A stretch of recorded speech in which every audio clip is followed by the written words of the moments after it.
Hello बेटा, good morning. आज हम करेंगे हमारे न्यूमेरिकल्स और कॉन्सेप्चुअल सेल्स पे बेस्ड सारे questions. So I am starting with the conceptuals, उसके बाद सारे न्यूमेरिकल्स डिस्कस करेंगे। जो ना समझ में आए मार्क कीजिए और रेगुलर क्लास में पूछिएगा।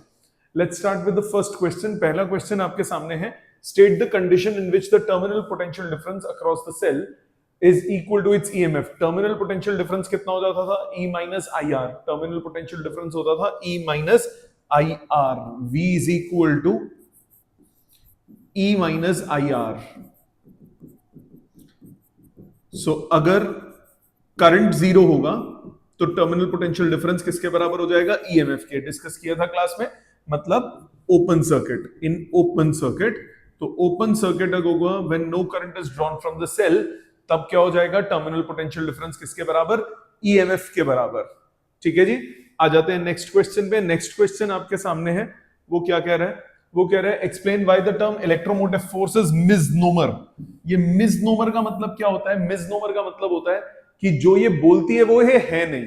मतलब वैसे है ये इलेक्ट्रोमोटिव फोर्स, नाम में है इसके force, but it is not a force, it is a potential difference. So इस टाइप की टर्म्स को क्या बोलते हैं? Misnomer term. जो लगता है कि ये होनी चाहिए बट वो है नहीं। तो electromotive force is not a force, it is a potential difference. That is the meaning of misnomer term. So electromotive force EMF जो है ये क्या है? Misnomer term. Next, what is the difference between the EMF and potential difference of a cell? EMF of a cell is the potential difference between two electrodes of a cell when no current is drawn from the cell, and terminal potential difference is the potential difference between the two electrodes of a cell when current is drawn from the cell. The EMF of a cell is connected across an external resistance. When I is drawn from the cell, the potential difference across the electrodes of a cell drops to V. The internal resistance formula हमने proof किया था, वही proof पूछ रहा है। Final result आपको चाहिए वैसे। V is equal to E minus IR। Small r क्या है? Internal resistance. सो IR कितना हुआ? E minus V। So small r कितना हुआ? E minus V by I। So E minus V by V by R। Current कितना हो जाता है? V by R। सो आपके पास आंसर कितना आया? E minus V upon V into capital R। तो ऑप्शन हो गई डी ऑप्शन। ठीक है जी। आ जाते हैं फिफ्थ क्वेश्चन पे। Very important question, very very very very very very very important question. क्या क्वेश्चन है ये? जरा ध्यान देंगे सामने। Following graph shows the variation of terminal potential difference across the combination of three cells in series to a resistor versus current. किस किस का है? Terminal potential difference versus current. तो सबसे पहले तो वर्सेस करंट, V और R के बीच, V और I के बीच में ग्राफ है। अब जरा ध्यान दो, V होता है E माइनस आई आर। पहले मैं एक चीज इंटरप्रेट करा रहा हूं, सामने देखना। V होता है E माइनस आई आर। इसका मतलब V को आप लिख सकते हो I into minus R plus E। So अगर मैं इसको कंपेयर करूंगा, comparing with y is equal to mx plus c which is a straight line, तो इस स्ट्रेट लाइन का स्लोप कितना हो जाएगा? स्लोप हो जाएगा नेगेटिव ऑफ इंटरनल रेजिस्टेंस, और y इंटरसेप्ट क्या हो जाएगा? ईएमएफ। x एक्सिस पे क्या है? करंट, और y एक्सिस पे क्या है? वोल्टेज। तो इस ग्राफ का, स्ट्रेट लाइन का स्लोप हो जाएगा नेगेटिव ऑफ इंटरनल रेजिस्टेंस, और y इंटरसेप्ट हो जाएगा ईएमएफ। बहुत इंपॉर्टेंट क्वेश्चन है। बहुत सारे कॉन्सेप्चुअल्स बन सकते हैं इस पे बेस्ड, बहुत सारे रीजनिंग क्वेश्चंस बन सकते हैं, और न्यूमेरिकल तो ऑब्वियसली बन सकते हैं। अब इस पर्टिकुलर क्वेश्चन पे आ जाते हैं। इस पर्टिकुलर क्वेश्चन में कह रहा है आपको कैलकुलेट करना है ईएमएफ ऑफ ईच सेल। तो थ्री सेल्स की ईएमएफ, वाई इंटरसेप्ट वो है 6 वोल्ट। ये हो गया 3 टाइम्स ईएमएफ। क्यों? क्योंकि आपने 3 सेल्स आपने कनेक्ट किए। जब आप 3 सेल्स कनेक्ट करोगे तो टोटल वोल्टेज क्या हो जाएगी? 3 times EMF. So Y intercept हो गया 3 टाइम्स ईएमएफ, मतलब ईएमएफ की वैल्यू हो गई 2 volt. So EMF of each cell कितना हो जाएगा? 2 वोल्ट। दूसरा, for what current will the power dissipation of this maximum. ये कॉन्सेप्ट कौन सा है? ये मैंने आपको पिछले एक्सरसाइज में भी एक्सप्लेन किया था एक क्वेश्चन में। इसको बोलते हैं maximum power transfer theorem. Maximum power transfer theorem. क्या होती है maximum power transfer theorem? Maximum power transfer theorem कहती है कि power is maximum when external resistance is equal to internal resistance. So power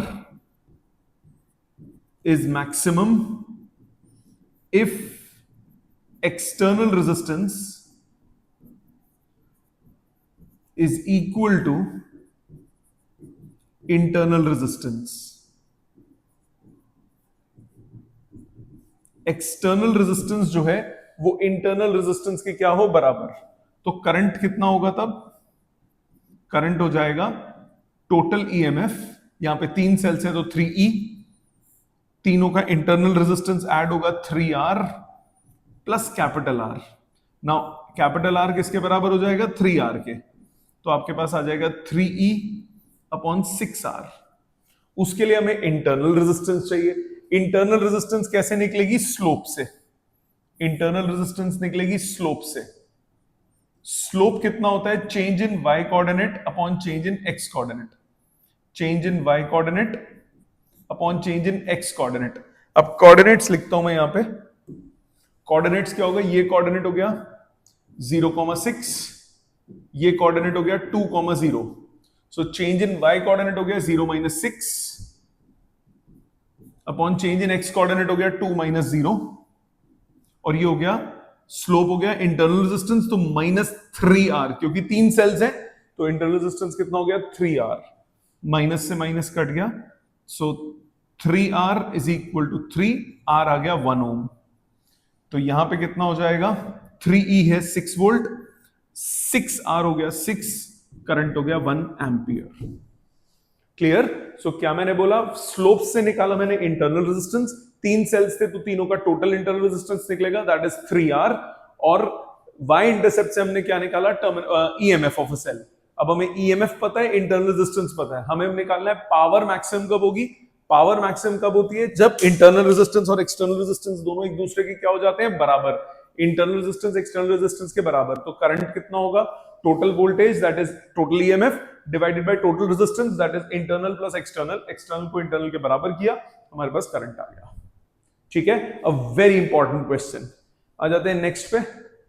a straight line plot, फिर से बिल्कुल similar question. Straight line plot showing the terminal potential difference of the cell as a function of current drawn as shown in figure, internal resistance would be। ये एक ही cell है, एक ही cell है, तो ये पॉइंट हो गया बेटा कौन सा? ये हो गया 0,5.6। ये पॉइंट क्या हो गया? 2,0। अब इसमें अगर हम स्लोप निकालें, स्लोप हो जाएगा change in y coordinate 0-5.6 divided by change in x coordinate 2-0, और ये होगा negative of internal resistance. So -2.8 is -R, तो इंटरनल रेजिस्टेंस कितना हो गया? 2.8 ओम्स। इंटरनल रेजिस्टेंस की वैल्यू कितनी आ गई? 2.8 ohms, option A. Got it? आ जाते हैं नेक्स्ट क्वेश्चन पे। अगेन ये भी एग्जाम के लिए बहुत इंपॉर्टेंट क्वेश्चन है, एग्जाम के लिए बहुत इंपॉर्टेंट क्वेश्चन है, ध्यान दीजिए। Cell of EMF E and internal resistance R is connected across a variable external resistance capital R। एक सेल है EMF E का, internal resistance small r, connected across a variable resistor capital R। ये resistance change हो सकता है, ठीक है। Plot the graph showing the variation of EMF with R। Now EMF, first part, EMF always remain same। आप external resistance कुछ भी लगाओ, ईएमएफ तो नहीं चेंज होगा ना, क्योंकि ईएमएफ जो है टर्मिनल पोटेंशियल डिफरेंस चेंज होगा, ईएमएफ कांस्टेंट रहता है। EMF internal resistance external resistance पे डिपेंड नहीं करता, टर्मिनल पोटेंशियल डिफरेंस करता है, ईएमएफ नहीं करता। EMF always remain same. So EMF with capital are, graph कैसा रहेगा? Straight line. आप आर लगाओ ना लगाओ, ईएमएफ हमेशा क्या रहेगी? कांस्टेंट। इसमें मेन ग्राफ है सेकंड वाला, terminal potential difference of cell with capital R. Second part, terminal potential difference यानी कि V विद कैपिटल आर। अब ये ध्यान से देखो, टर्मिनल पोटेंशियल डिफरेंस होता है E minus I R small R. E minus E upon R plus R into small r। मानते हो? अब जरा ध्यान देना, अगर कैपिटल R की वैल्यू 0 है, हमें ग्राफ किसका बनाना है, साइड में खांचा बना लेते हैं, हमें ग्राफ बनाना है terminal potential difference with capital R। पहली बात, अगर कैपिटल R 0 है, अगर कैपिटल R 0 है तो टर्मिनल पोटेंशियल डिफरेंस हो गया E minus E by R into R, cut के आंसर आया 0। तो ये ग्राफ शुरू होगा ओरिजिन से, R 0 तो V 0। दूसरा, अगर R इंक्रीज करेगा, R इंक्रीज करेगा, इसका मतलब I डिक्रीज करेगा, क्योंकि I inversely proportional to capital R होता है। I अगर डिक्रीज होगा, I अगर डिक्रीज होगा तो V बढ़ेगा कि नहीं बढ़ेगा? तो V इंक्रीज होगा, क्योंकि E माइनस समथिंग, जो नेगेटिव वाला पार्ट है वो डिक्रीज हो रहा है, तो V क्या होगा? बढ़ेगा, V बढ़ेगा, तो धीरे धीरे V बढ़ता जाएगा। एक वक्त क्या आएगा, अगर R बढ़ जाए, बहुत बढ़ जाए, R अगर इनफाइनाइट बनने की कोशिश करे तो I किसको अप्रोच करेगा? 0 को। अगर डिनोमिनेटर इंफिनिटी हो जाए, रेशियो क्या हो जाएगी? 0। तो टर्मिनल पोटेंशियल डिफरेंस EMF को अप्रोच करेगा, क्योंकि नेगेटिव वाला पार्ट क्या हो जाएगा? 0। तो टर्मिनल पोटेंशियल डिफरेंस EMF के बराबर हो जाएगा। जब करंट क्या हो जाएगा? 0। तो आपके पास ये ग्राफ बढ़ते बढ़ते बढ़ते बढ़ते स्ट्रेट लाइन हो जाएगा। ये कब होगा? जब R अप्रोच करेगा, बड़ा हो जाएगा R बहुत। करंट सर्किट का क्या हो जाता है? नेग्लिजिबल। तो पहले 0, धीरे धीरे धीरे धीरे बढ़ता जाएगा, एक वक्त के बाद वो क्या हो जाएगा? कांस्टेंट। समझ में आया? A very important graph. ठीक है, आ जाते हैं नेक्स्ट क्वेश्चन पे। क्वेश्चन है बिल्कुल वही question repeat. Cell of EMF E and internal resistance R is connected across a variable resistance. The graph of terminal potential difference is a function of resistance. अभी निकाला हमने E, ये वाला क्या होता है? बढ़ते बढ़ते फिर उसके बाद क्या हो जाता है? लगभग कांस्टेंट।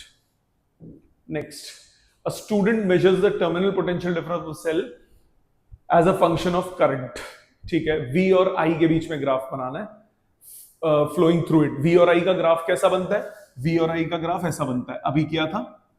V और I का ग्राफ कैसा बनता है? ऐसा बनता है। इसमें Y इंटरसेप्ट क्या देता है? EMF, और X इंटरसेप्ट से यानी स्लोप से हम क्या निकाल लेते हैं?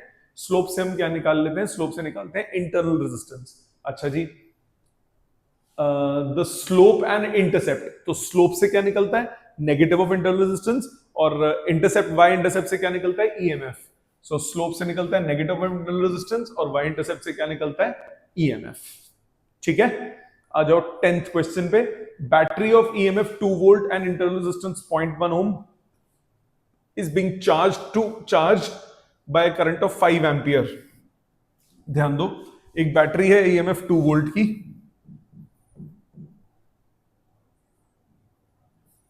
इंटरनल रेजिस्टेंस 0.1 ओम, इसको चार्ज किया। जब डिस्चार्जिंग करते हैं तो करंट कहां से निकलता है? पॉजिटिव से निकलता है। जब चार्जिंग करेंगे तो करंट कहां एंटर करेगा? पॉजिटिव में एंटर करेगा। तो यहां पे करंट कहां हो जाएगा? करंट हो जाएगा इस तरफ, करंट हो जाएगा इस तरफ। What will be the direction of current inside the battery? Inside the battery होगा पॉजिटिव टू नेगेटिव। आउटसाइड होता है पॉजिटिव टू नेगेटिव ऐसे जब डिस्चार्जिंग होती है। इनसाइड द बैटरी होगा यहां पे प्लस से माइनस। ठीक है, from positive terminal to negative terminal inside the battery. Potential difference निकालना है, चार्जिंग हो रहा है तो पोटेंशियल डिफरेंस कितना हो जाता है? E plus IR। E की वैल्यू 2, I की वैल्यू 2, I की वैल्यू 2 बोला ना? नहीं 5। करंट है 5 एम्पियर, इंटरनल रेजिस्टेंस है 0.1, आंसर आ गया 2.5 वोल्ट।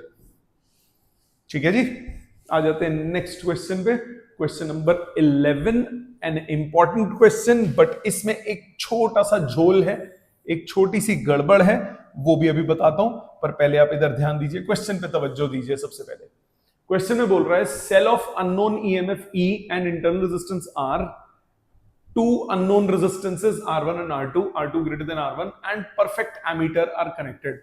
परफेक्ट एमीटर का मतलब आइडियल एमीटर, जिसकी रेजिस्टेंस की वैल्यू क्या हो जाती है? जिसकी रेजिस्टेंस की वैल्यू होती है 0। The current in the circuit is measured in 5 different situations without any external resistance, with resistance R1, with resistance R2, with both R1 R2 in series, with both R1 R2 in parallel। Okay, तो 5 तरह के circuit बनाए। अब एक बात सुनो ध्यान से। नाउ करंट सबसे कम कब होगा? जब रेजिस्टेंस सबसे ज्यादा होगी। So current is minimum when resistance are in series, क्योंकि सीरीज में करंट क्या होता है? मैक्सिमम। सीरीज में रेजिस्टेंस क्या होती है? Maximum. Current is maximum when resistances are in, नहीं, मैक्सिमम तब होगा जब रेजिस्टेंस कनेक्ट नहीं होगा। Current is maximum when no resistor is connected.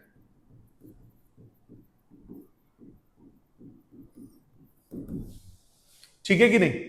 कोई रेजिस्टेंस कनेक्ट नहीं करेंगे तो करंट मैक्सिमम होगा। वैसे रेजिस्टेंस मिनिमम कब होती है? जब पैरेलल हो। जब पैरेलल हो तो एक काम करते हैं, इसको ना इंक्रीजिंग ऑर्डर ऑफ रेजिस्टेंस लिखते हैं। एक काम करते हैं, इसको हम इंक्रीजिंग ऑर्डर ऑफ रेजिस्टेंस लिखते हैं। Increasing order of resistor. सबसे ज्यादा, सबसे कम रेजिस्टेंस कब होगी? When no external resistance is connected. तो सबसे कम रेजिस्टेंस होगी। इससे ज्यादा कब होगी? When resistances are in parallel. दोनों कनेक्टेड है, वो पैरेलल में। उससे ज्यादा रेजिस्टेंस कब होगी? जब अकेला लगेगा। अकेला कौन सा? छोटा वाला। तो आपको दिया है R2। When smaller resistance is connected, मतलब स्मॉलर मतलब R1, smaller resistance is connected,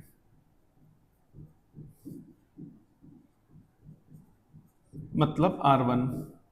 इससे ज्यादा कब होगी? When larger resistance is connected, when bigger resistance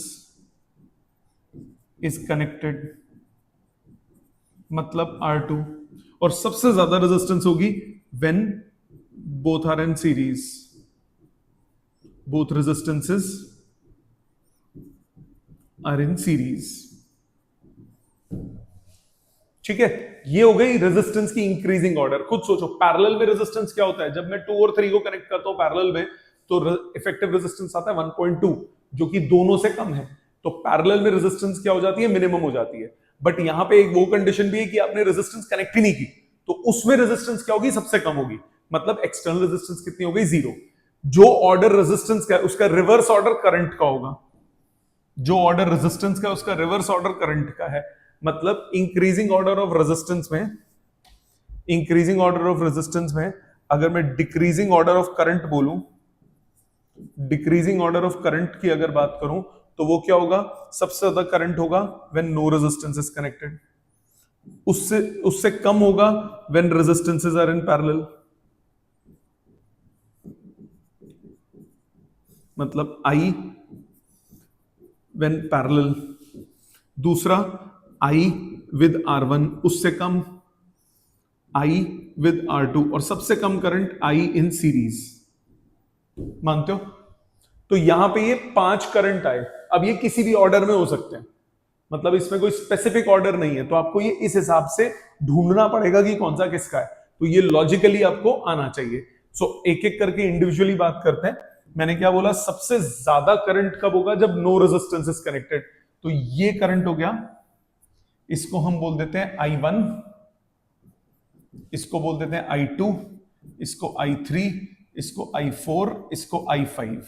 अब जरा ध्यान दो, सबसे कम रेजिस्टेंस कब है? सबसे कम करंट कब है? सबसे कम करंट है जब सीरीज में कनेक्टेड होगा। तो सीरीज में कौन सा है? I4। तो ये आपका I4 हो गया।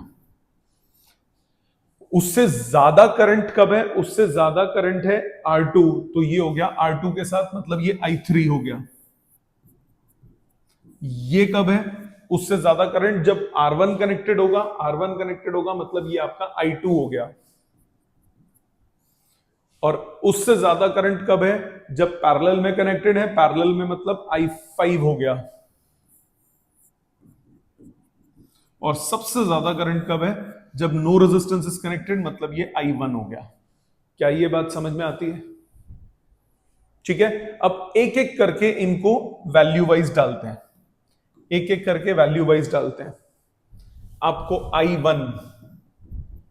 I1 का मतलब हुआ 4.2 एम्पियर। वो कब होगा? जब दोनों के दोनों रेजिस्टेंसेस कनेक्ट नहीं होंगे। सो I1 कितना हो गया, I1 हो गया 4.2 एम्पियर, ये हो गया E upon internal resistance only, पहली इक्वेशन। I2 पे आ जाओ, I2 का केस कौन सा, I2 का केस कौन सा, ये रहा I2 व्हेन R1 1.05, R1 के साथ, R1 के साथ 1.05, 1.05 ये हो गया E upon R plus R1, R1 number 2। फिर I3 पे आओ, थर्ड केस में मतलब R2 ओनली, R2 के साथ आपके पास है I3, I3 0.6 हो गया R2 के साथ, 0.6 हो गया R2 के साथ, तो E upon R plus R2 number 3। फिर आ जाओ I4, I4 कौन सा है, ओहो मैंने 2 में I5 लिख लिया, नहीं ठीक है, I4 कौन सा है 0.42, 0.42 कौन सा, when they are in series, so 0.42 when they are in series, तो E upon R plus R1 plus R2। इसके बाद when R1 R2 used in parallel combination, तो I5 मतलब 1.4 ampere, so 1.4 is E upon R plus R1 R2 upon R1 plus R2, parallel combination में यही होता है। Number 5, ये 5 equations बन गई, यहां तक कोई दिक्कत। दोबारा मैंने बोला सबसे ज्यादा करंट कब होगा, सबसे ज्यादा करंट कब होगा, जब कोई रेजिस्टेंस कनेक्ट नहीं होगा।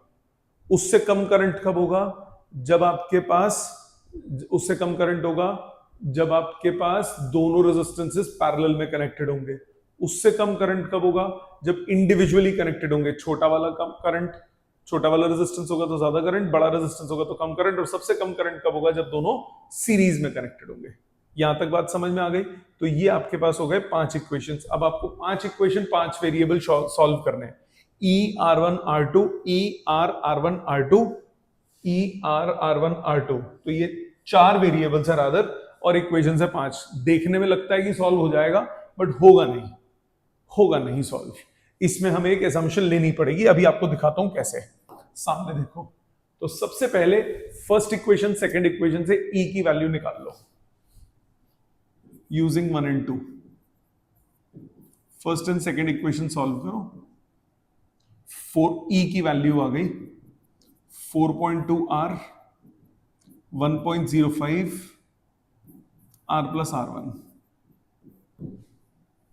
E एलिमिनेट हो गया, 4.2 upon 1.05 is equal to 1 plus R1 by R। So R1 by R कितना हुआ, 4.2 अपॉन 1.05 माइनस 1, मतलब 3.15 upon 1.05 is R1 by R। रख लो संभाल के। नंबर 6। अब फर्स्ट एंड थर्ड को यूज करो using 1 and 3।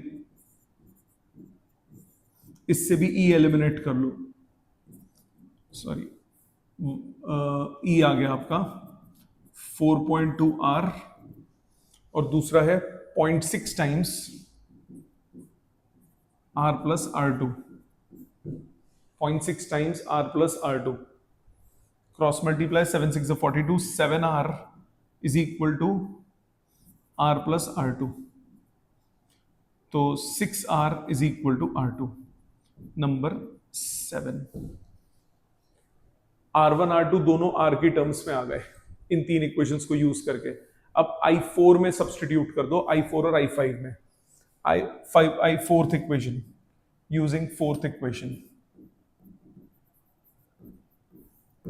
0.42 is equal to E upon R plus R1 कितना 3.15 अपॉन 1.05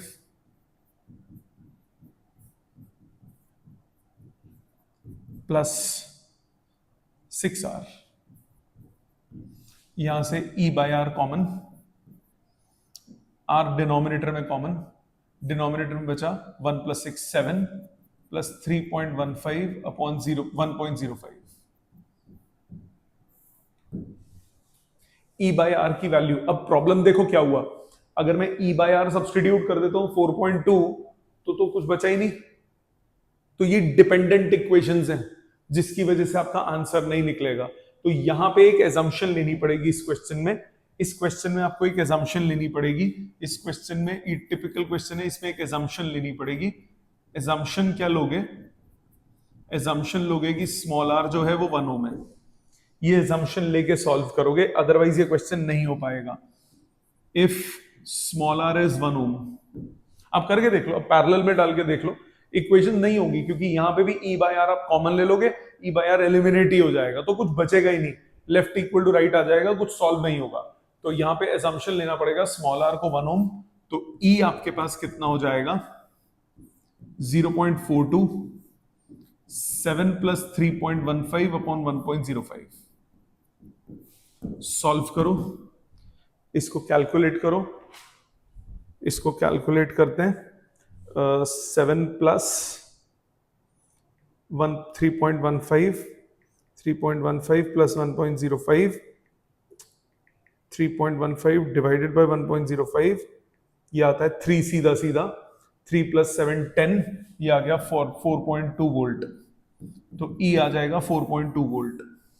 E को 4.2 फर्स्ट में सब्सटीट्यूट करो, मतलब फर्स्ट मतलब 6 में सब्सटीट्यूट करो, यूजिंग 6th इक्वेशन, यहां सीधा दिखना चाहिए था मेरे को, 3 कैंसिल हो रहा है, यूजिंग 6th इक्वेशन, अगर आप 6th इक्वेशन में सब्सटीट्यूट करोगे तो R1 कितना हो गया, R1 हो गया 3R, मतलब 3 ohms, using 7th equation, R2 आपके पास आ गया 6R, मतलब 6 into 1 मतलब 6 ओम्स। तो यहां एजम्पशन लेनी पड़ेगी आपको, देखो अगर 3R, अगर मैं ये 3 टाइम्स R आया, ये 6 टाइम्स R आया, इसमें भी सब्सटीट्यूट करोगे E बाय R फिर एलिमिनेट हो जाएगा, सॉल्व हो ही नहीं पाएगा चाहे आप जो मर्जी कर लो।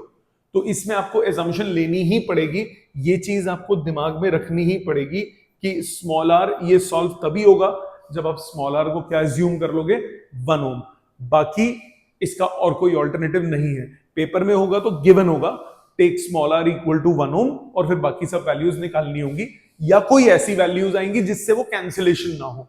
यहां जो वैल्यूज हैं वो वैल्यूज टिपिकल है। अब ये सीबीएसई सैंपल पेपर का क्वेश्चन है, उसने पता क्या किया, 5 इक्वेशंस बनाई, उसने लिख दिया using solving these equations we get this answers, solve करके नहीं दिखाया, वो निकलेगा ही नहीं जितना मर्जी कोशिश कर लो, ठीक है। तो इसमें एजम्पशन लेना पड़ेगा कि स्मॉल आर जो है वो 1 ओम है, तो इसमें मैं रेड फ्लैग लगा देता हूं। तो इस पर्टिकुलर क्वेश्चन में ये बात आपको ध्यान रखनी पड़ेगी कि स्मॉल आर को वैल्यू आपको कितनी लेके एज्यूम करके सॉल्व करना है, 1 ओम, उसके आगे ये सॉल्व हो पाएगा, अदरवाइज ये सॉल्व नहीं होगा। क्या ये समझ में आ गया? ये हो गया क्वेश्चन नंबर जो भी था। अगले पे आते हैं, क्वेश्चन नंबर 12।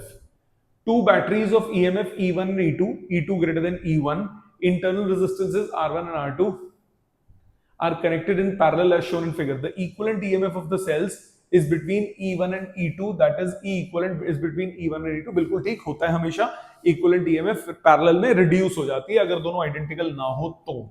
अगर आइडेंटिकल होते तो इक्विवेलेंट EMF क्या रहती, सेम, उसमें R1 R2 भी क्या होने चाहिए, सेम होने चाहिए। तो A option will be the answer. Equivalent is smaller than E1 नहीं, दोनों के बीच में आती है, वैसे पैरेलल में रिजल्ट दोनों के सम आता है। तो अभी इसमें क्या होगा, जब भी आप कोई भी दो सेल ले लो, एग्जांपल लेके कर लो यार। देखो सपोज आपके पास है 2 वोल्ट 3 ओम्स, एक है 5 वोल्ट 2 ओम्स। अब इनका पैरेलल लगाओ, E इक्विवेलेंट कितना आएगा, E1 R2 2 into 2 plus 5 into 3 upon 2 plus 3, ये आ गया 4 plus 15/5 19/5, ये आ गया 3.8, आ गया ना इन दोनों के बीच में। तो इक्विवेलेंट ईएमएफ हमेशा दोनों रेजिस्टेंसेस के बीच में आएगी अगर सेल्स आइडेंटिकल नहीं है। अगर सेल्स आइडेंटिकल होंगे तो इक्विवेलेंट ईएमएफ क्या रहेगी, सेम रहेगी। So equivalent EMF is between this, गलत, इक्विवेलेंट ईएमएफ इंडिपेंडेंट नहीं डिपेंड करती है, तो A option is the answer. ठीक है, आ जाते हैं न्यूमेरिकल्स पे। कंसेप्चुअल सबको क्लियर है, स्पेसिफिकली वो वाला वो सबको क्लियर है जो जिसमें assumption थी, वो बहुत इंपॉर्टेंट क्वेश्चन है। वो पेपर में अगर आएगा ना तो वो इस फॉर्मेट में पूछा जाएगा कि इंक्रीजिंग ऑर्डर में अरेंज करो, कि कौन सा किसका करंट है वो अज्यूम करो, केस स्टडी भी बन सकती है उस क्वेश्चन पे बेस्ड। तो इंपॉर्टेंट क्वेश्चन था वो। ठीक है, आ जाते हैं न्यूमेरिकल्स पे। न्यूमेरिकल्स में फर्स्ट क्वेश्चन क्या कह रहा है? I'll start with the first. Internal resistance of a 2.1 ohm 2.1 volt cell gives a current of internal resistance of a 2.1 volt cells which gives a current of 0.2 ampere through a resistance of 10 ohms. Direct question है। EMF आपको क्या दिया हुआ है? EMF आपको दिया है 2.1 volt, current आपको दिया है 0.2 एम्पियर, कैपिटल आर आपको दे दिया 10 ओम्स, स्मॉल आर निकालना है। स्मॉल आर कैसे निकलेगा? E is equal to I is equal to total का voltage upon total resistance. So 2.1 upon 10 plus R is 0.2। So cross multiply, 5 plus 0.2 R is 2.1, 5 नहीं 2 plus 0.2 R is 2.1, so 0.2 R is 0.1, R आ गया half यानी 0.5 ohms। So first का answer हो गया A option, direct formula based.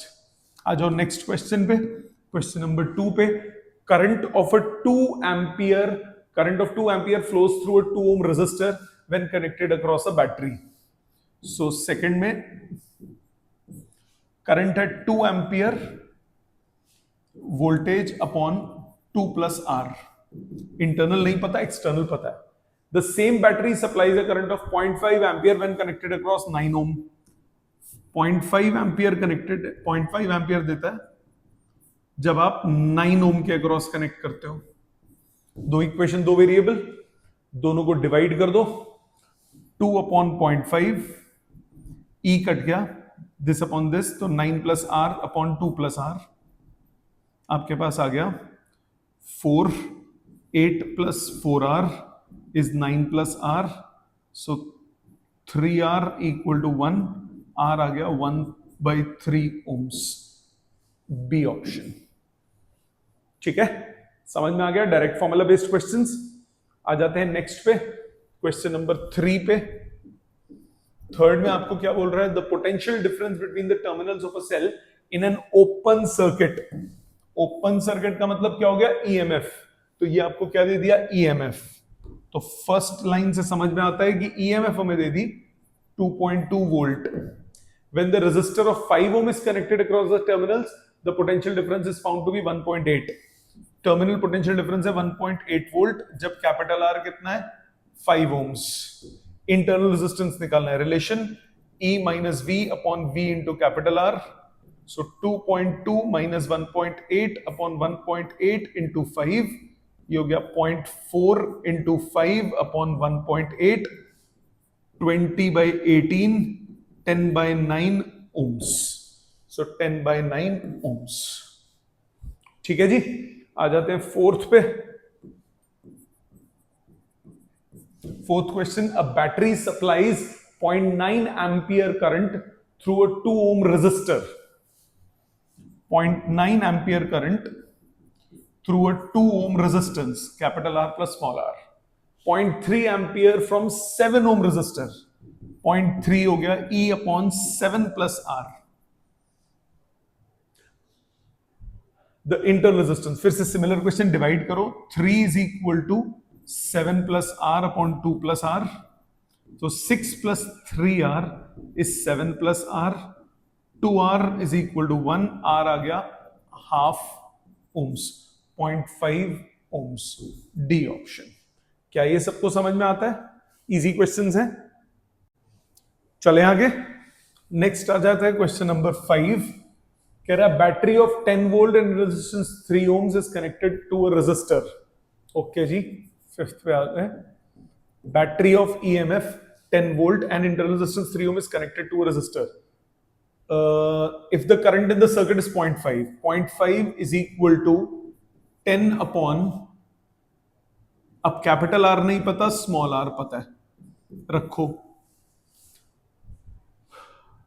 If the current in the circuit is 0.5, capital R निकाल लो सीधा सीधा, तो आपके पास आ गया R प्लस 3 इक्वल टू 20, तो कैपिटल आर आ गया 17 ओम्स. आगे क्या बोला, what is the terminal voltage of the battery when the circuit is close? Terminal potential difference क्या होता है? E minus I are. तो E कितना है? 10 माइनस I की वैल्यू 0.5, स्मॉल r की वैल्यू 3, स्मॉल r 3 था ना, सो 10 माइनस 1.5, आंसर कितना आया? 8.5 वोल्ट। तो टर्मिनल पोटेंशियल डिफरेंस की वैल्यू कितनी आ गई? 8.5 वोल्ट। ये हो गया क्वेश्चन नंबर 5। आ जाते हैं क्वेश्चन नंबर 6 पे। बहुत आसान क्वेश्चंस हैं, बेसिक कॉन्सेप्ट आपको आता हो, इनसे आसान क्वेश्चंस कोई नहीं है। A battery of EMF 6.6 volt can supply a current of 3 ampere through a resistor of 18 ohm, 1.8 ohms। मैं एक्सप्रेशन कौन सा लगा रहा हूं? I is equal to external plus internal, battery upon internal resistance plus external resistance, EMF upon this। Battery of EMF 6.6 volt can supply a current of 3 amperes। So 3 is equal to 6.6 upon resistance दिया 1.8 plus small are unknown है, small are unknown है, पहले small are निकाल लो। ये cut के हुआ 2.2,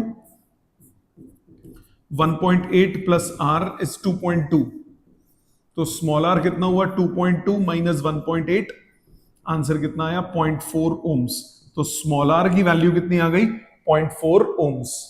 resistance कितना हो गया? 0.4 ohms. What current does it supply to another resistor of 2.9 ohms? अब करंट निकालना है 2.9 के लिए। करंट हो गया EMF upon external resistance plus internal resistance.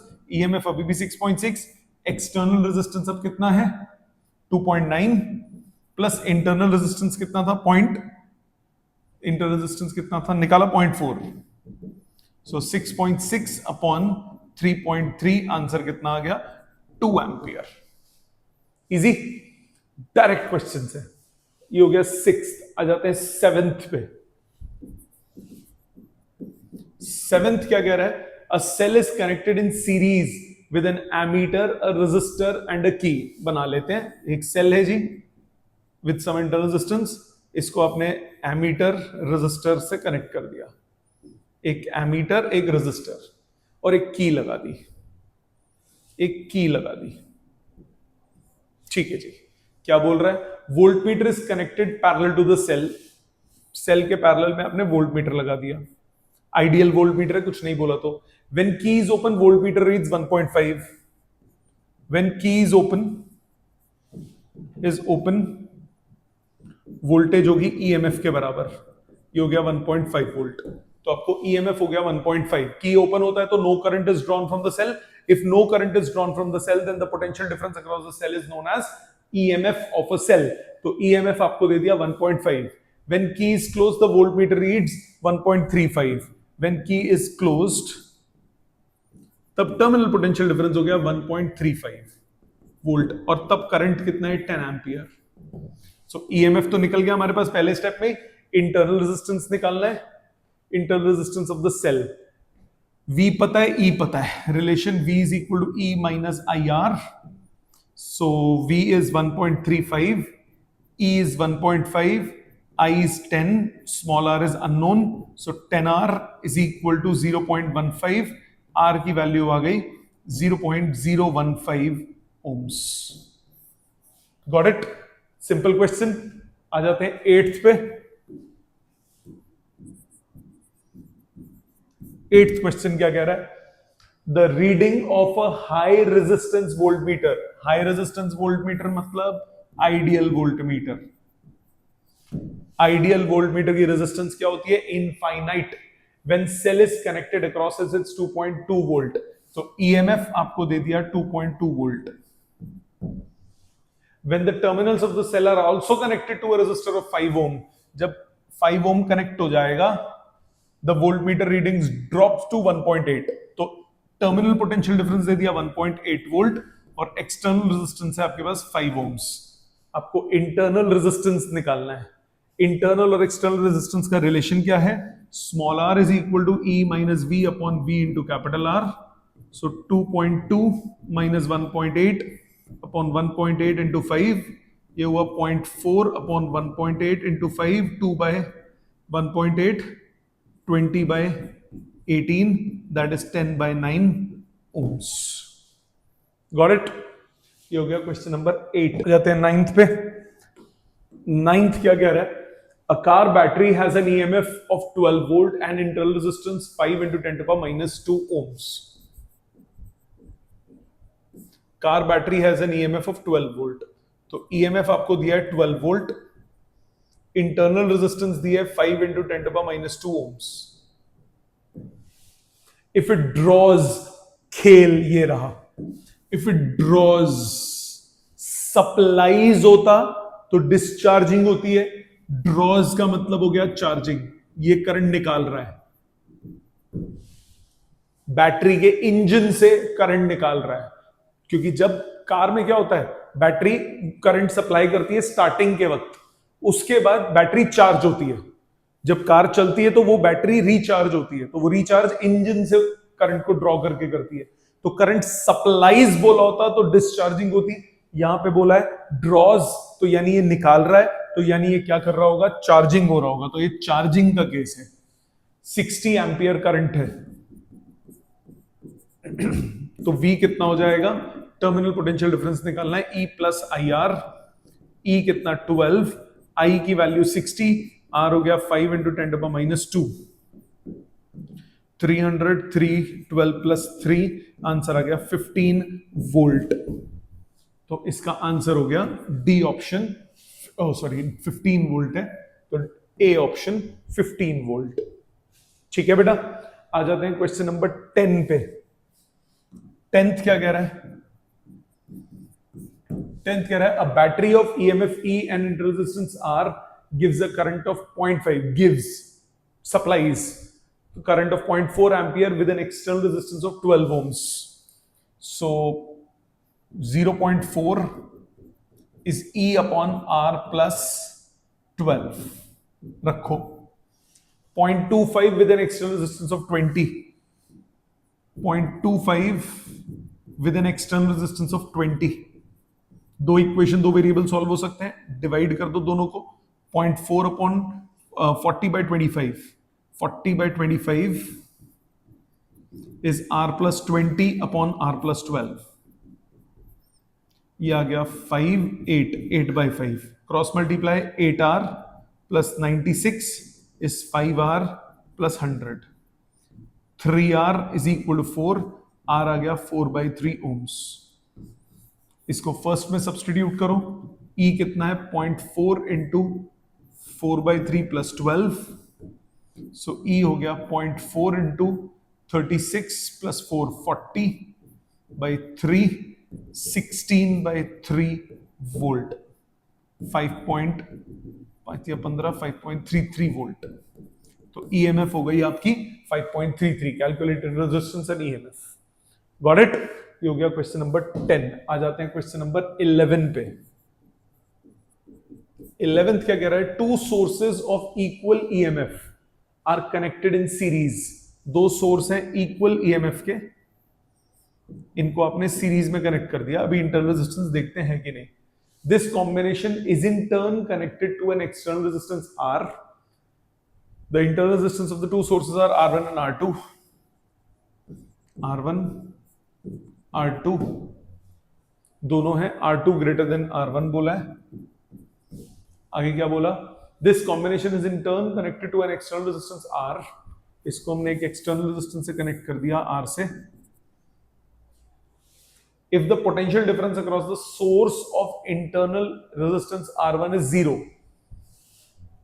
इसके अक्रॉस पोटेंशियल डिफरेंस 0 है, ठीक है, then R is equal to, okay, सामने देखो, पहले करंट निकालो, मान लिया करंट I है, करंट I है, तो इसके अक्रॉस टर्मिनल पोटेंशियल डिफरेंस 0 है, सो 0 is equal to E minus I R1, तो E की वैल्यू हो गई IR1, रख लो संभाल के इस फर्स्ट इक्वेशन को। ओवरऑल सर्किट का करंट कितना होगा, ओवरऑल सर्किट का करंट होगा 2E upon R1 plus R2 plus capital R, yes और नो? ओवरऑल सर्किट का करंट होगा 2E upon R1 plus R2 plus capital R, I की वैल्यू पुट कर दो, E upon R1 is 2E upon R1 plus R2 plus capital R, E से E cancel हो गया, cross multiply R1 plus R2 plus capital R is 2R1. So capital R कितना हुआ? R1 minus R2. Capital R हुआ R1 minus R2. ये तो गड़बड़ आ रही है. R2 माइनस R1 आना चाहिए, कहीं कुछ गलती हुई है. इसमें बेटा करेक्शन होगी, करेक्शन करो. ये R1 नहीं होगा, ये R2 होगा. करेक्शन कर लो इसमें, ये R2 होगा. इसका रीजन भी सुनो. देखो E दोनों का सेम है, I दोनों में सेम है, तो अगर जीरो होगा तो I R2 वाले में जीरो होगा ना. यहां पे आएगा नहीं, नेगेटिव आंसर आएगा. सो और कुछ नहीं, इसको R2 कर दो सिर्फ. ये I R2 होगा, ये I R2 होगा, ये I R2 होगा. यहां पे R2 आएगा तो रिजल्ट आपके पास सॉल्व करके आ जाएगा R2 माइनस R1. करेक्शन कर लीजिए इस क्वेश्चन में. ये R2 होगा, जिसका रेजिस्टेंस ज्यादा होगा, टर्मिनल पोटेंशियल डिफरेंस उसका जीरो होगा. उसका सिंपल रीजन सुनो. अगर कम वाले का रेजिस्टेंस होता, सपोज R1 के across terminal potential difference zero है. अगर R1 के across terminal potential difference zero है तो EMF IR1 के बराबर है. अब IR1 दूसरे वाले का टर्मिनल पोटेंशियल डिफरेंस तो फिर नेगेटिव हो गया ना. E माइनस IR2, अगर IR1 के वो बराबर है, IR1 छोटा है, तो IR1 माइनस IR2, तो यानी टर्मिनल पोटेंशियल डिफरेंस सेकंड वाले का क्या हो जाएगा? नेगेटिव. तो हमेशा जो अगर EMF सेम है तो बड़े वाले का टर्मिनल पोटेंशियल डिफरेंस जीरो होगा, तभी दूसरे वाले का टर्मिनल पोटेंशियल डिफरेंस पॉजिटिव रहेगा. खुद सोचो इधर. मैंने बोला अगर IR1 E के बराबर है तो सेकंड वाले का टर्मिनल पोटेंशियल डिफरेंस होगा E माइनस IR2. तो ये हो गया IR1 माइनस IR2. ये नेगेटिव आ गया. R2 बड़ा है, R1 छोटा है, तो ये नेगेटिव आ गया, विच इज नॉट पॉसिबल. तो इसका मतलब आपको क्या करना होगा? अगर तो कुछ नहीं बोला तो बड़े वाले का लेना है, बोल दिया तो उसने गलत बोला, यहां पे करेक्शन कर लो, यहां पे R2 होगा. ठीक है, समझ में आ गया. तो इसमें करेक्शन थी, करेक्ट कर लीजिए इस क्वेश्चन को. आ जाते हैं नेक्स्ट क्वेश्चन पे, क्वेश्चन नंबर 12 पे. आपको बोला 6 lead acid type of secondary cells of EMF 2 volt and internal resistance इतना are connected in series. 6 cells को सीरीज में कनेक्ट किया, EMF ऐड हो गई, 12 वोल्ट हो गई, 12 वोल्ट हो गई. एंड इंटरनल रेजिस्टेंस 0.15 तो 6 को कनेक्ट किया तो ये हो गया 0.9 ohms. Are joined in series to provide supply to a current resistance of 8.5 ohms. 8.5 ohm से आपने कनेक्ट कर दिया. Current drawn from the current हो गया 12 upon 8.5 plus 0.9, 12 upon 9.4 ampere. Calculate करो.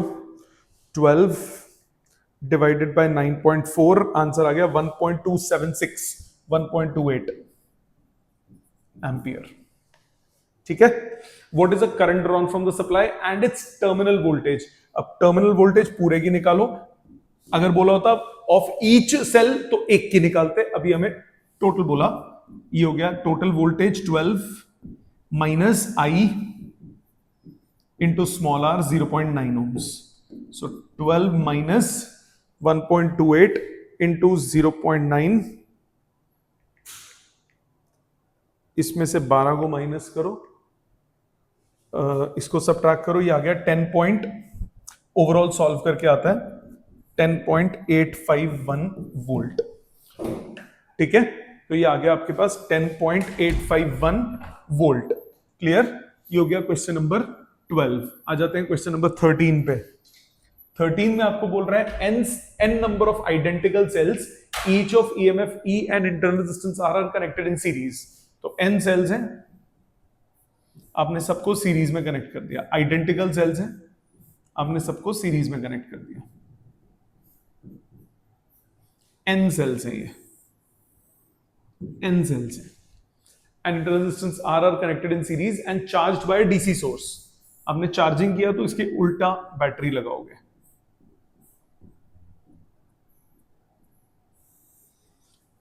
एक एक्सटर्नल रेजिस्टेंस के थ्रू कैपिटल R, और इसका सोर्स है, वोल्टेज है E1. सो इनकी ओवरऑल वोल्टेज हो जाएगी NE और ओवरऑल रेजिस्टेंस हो जाएगा NR. ये हो गया circuit diagram. Deduce the expression for charging current. Charging current क्या होगा, ये सर्किट ऐसा बन जाएगा, NE internal resistance NR, external resistance capital R, और ये वो charging battery DC source E dash. तो इफेक्टिव वोल्टेज कितनी हो जाएगी, E dash minus NE. So current हो जाएगा E dash minus any upon total resistance NR plus capital R. ये हो गया चार्जिंग करंट। उसके बाद बोल रहा है potential difference across the combination. Potential difference के लिए क्या लगाओगे, E plus I R, N E plus I into N R. So N common, E plus E dash minus any upon N R plus capital R into small r. ये आ गया आपके पास terminal potential difference E plus I R. ठीक है, LCM ले लो, आपके पास result आ जाएगा। Got it. ये हो गया क्वेश्चन नंबर 13। आ जाते हैं 14th पे। 4 identical cells each of EMF. इतना इंपॉर्टेंट क्वेश्चन एग्जाम के लिए, इंपॉर्टेंट है एग्जाम के लिए। 4 identical cells each of EMF 2 volt are joined in parallel providing supply to current to the external resistance current। okay, parallel है, ये 4 cells हैं, आपने चारों को पैरेलल में कनेक्ट कर दिया। इनका कुछ इंटरनल रेजिस्टेंस है अननोन। ईएमएफ सबका 2 वोल्ट, ये चारों पैरेलल में है। क्या बोला, providing supply of current to external circuit consisting of 2 15 ohm resistors joined in parallel. ये दो 15 ओम रेजिस्टर को करंट देते हैं, 15 ओम रेजिस्टेंस को करंट देते हैं, joined in parallel.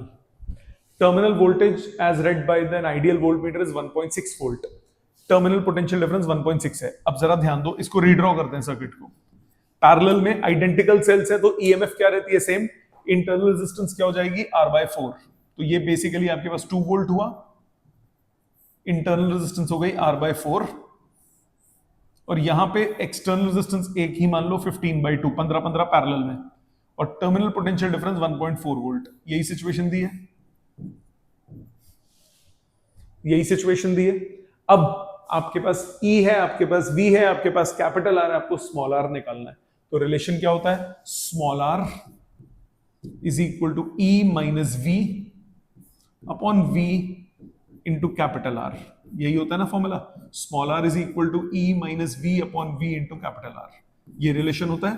Internal resistance यहां पे कितनी है, R/4, ईएमएफ है 2, टर्मिनल पोटेंशियल डिफरेंस 1.6, 1.4 नहीं 1.6 upon 1.6 into capital R। Solve करो, 4 4 16, आपके पास स्मॉल r आ गया 2 माइनस 1.6 0.4 अपॉन 0.4 इंटू 15/2, आंसर आ गया 7.5 ओम्स। सो इंटरनल रेजिस्टेंस कितनी हो गई ईच सेल की, 7.5 ohms. Got it. Next question number 15 कह रहा है 3 identical cells each of EMF 4 volt and resistance R are connected in series। 3 identical cells हैं, 4 volt internal resistance R, 4 volt internal resistance R, 4 volt internal resistance R are connected in series to a 6 ohm resistor। इसको आपने 6 ohm resistor के साथ connect कर दिया। ठीक है। If the current flowing is 1.5 ampere, current है 1.5 ampere, कैलकुलेट इंटरनल रेजिस्टेंस। अब सिंपल बात, सीरीज में है, वोल्टेज ऐड हो जाएगी, सो करंट होगा कितना, करंट हो जाएगा total voltage that is 12 upon total resistance 6 + 3R। So 15 ये कटा 8, 6 + 3R is equal to 8। R की वैल्यू आ जाएगी 2/3 ओम्स। सो एक सेल का इंटरनल रेजिस्टेंस कितना हो गया, 2/3 ohms. Terminal potential difference across the cells total निकालना है। टर्मिनल पोटेंशियल डिफरेंस कितना हो गया, टोटल वोल्टेज 12 माइनस आई कितना है 1.5 into total resistance 3R। So 12 minus 1.5 into 3 into 2/3, so 12 minus 3, answer कितना आया 9 volt. So across the 3 cells terminal potential difference कितना हुआ 9 वोल्ट. अक्रॉस ईच सेल बोला होता तो E माइनस आई आर में एक सेल को यूज करते. ठीक है, आ जाते हैं नेक्स्ट क्वेश्चन पे. Question number 16. A 10 volt battery of negligible internal resistance is connected across a 200 volt battery and a resistance of 38 ohm as shown. Find the value of current. अब यहां पे क्या होगा, ये है प्रोमिनेंट बैटरी, तो current ऐसे फ्लो करेगा. और ये दोनों बैटरीज अपोजिंगली कनेक्टेड है, मतलब दोनों बैटरीज की वजह से, अगर दोनों अकेली लगी होती तो एक की वजह से करंट होता एंटी क्लॉकवाइज, एक की वजह से होता क्लॉकवाइज. सो दोनों अपोजिंग बैटरीज हैं, तो टोटल ईएमएफ क्या हो जाएगी, सबट्रैक्ट हो जाएगी.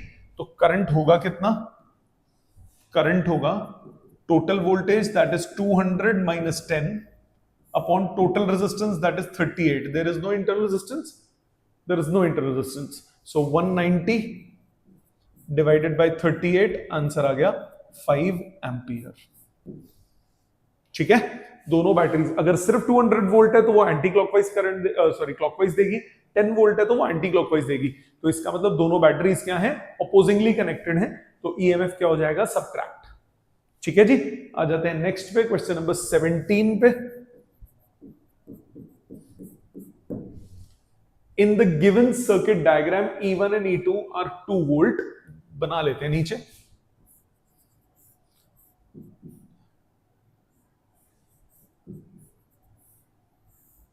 ये कैपिटल आर.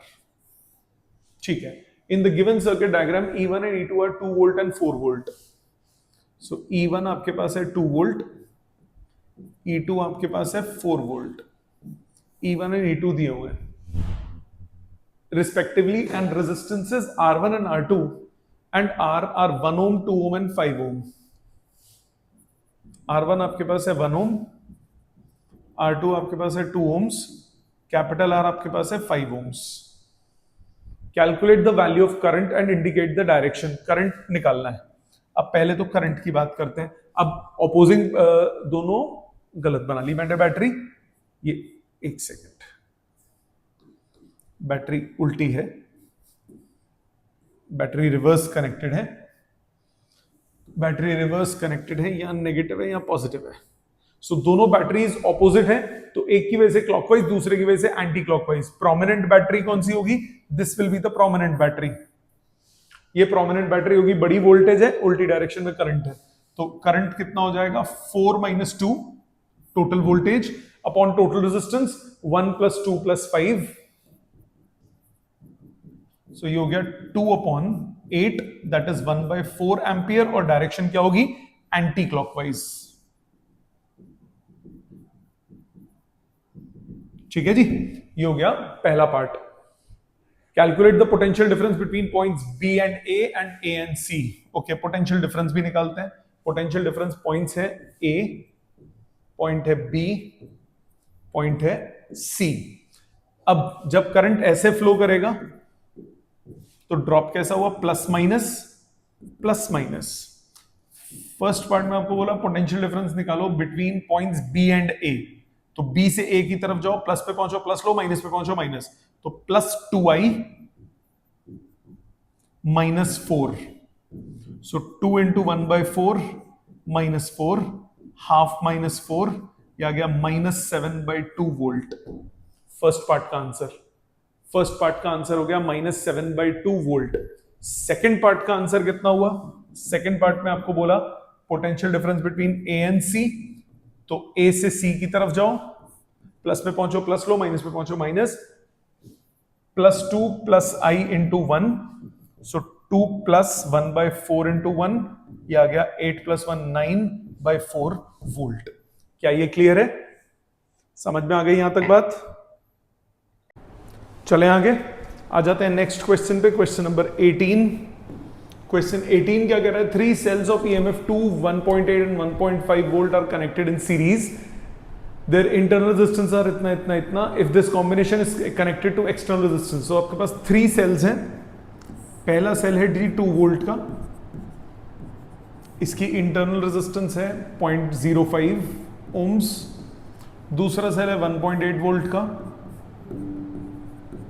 इसकी इंटरनल रेजिस्टेंस है 0.7 ओम्स, और तीसरा है जी 1.5 वोल्ट का, इसकी इंटरनल रेजिस्टेंस है 1 ohm. Combination is connected to external resistance of 4 ohms. Calculate the total current flowing through the circuit. Total current flowing through the circuit, current हो जाएगा total voltage 2 + 1.8 + 1.5 divided by total resistance. Total resistance में external internal दोनों add हो जाएंगे, 4 + 0.05 + 0.7 + 1, 5 + 5.75, 2, 3, 4, 5.3, 5.3 divided by 5.75 ampere, 0.9 something, तो 0.92 ampere ये आ गया आपके पास करंट। 0.92 एम्पियर आपके पास आ गया current. Potential difference across the terminals of 1.5 volt, terminal potential difference कितना होता है, E - IR, so 1.5 minus I की वैल्यू 0.92 इंटू रेजिस्टेंस की वैल्यू 1 ओम, सो 1.5 माइनस 0.92, आंसर आ गया 0.58 वोल्ट्स। ठीक है, तीनों डिस्चार्ज हो रहे हैं, तो E - IR। आ जाते हैं क्वेश्चन नंबर 19 पे। 19th क्या कह रहा है, in the given circuit calculate the value in current in 4.5 ohm resistor. So total voltage निकालो, दोनों ऑपोजिंग बैटरीज हैं। ओवरऑल करंट हो गया 8 - 4 डिवाइडेड बाय एक्सटर्नल, उसके लिए R इफेक्टिव पहले चाहिए होगा। R इफेक्टिव हुआ 4 + 6 और 3 पैरेलल में, 6 × 3/6 + 3, 18/9, यह आ गया 2, R इफेक्टिव हो गया 6 ओम्स। करंट कितना हुआ, total voltage 8 - 4 upon total resistance 6 plus internal, internal कितनी है, इंटरनल है 0.5 + 1, सो 4/7.5, that is 40/75, that is 8/15 ampere. ये करंट हो गया आपका overall 8/15 ampere. Also calculate potential difference. Calculation एक बार दोबारा चेक कर लेते हैं। 3 और 6, 3 और 2 पैरेलल में, ये हो गया 6,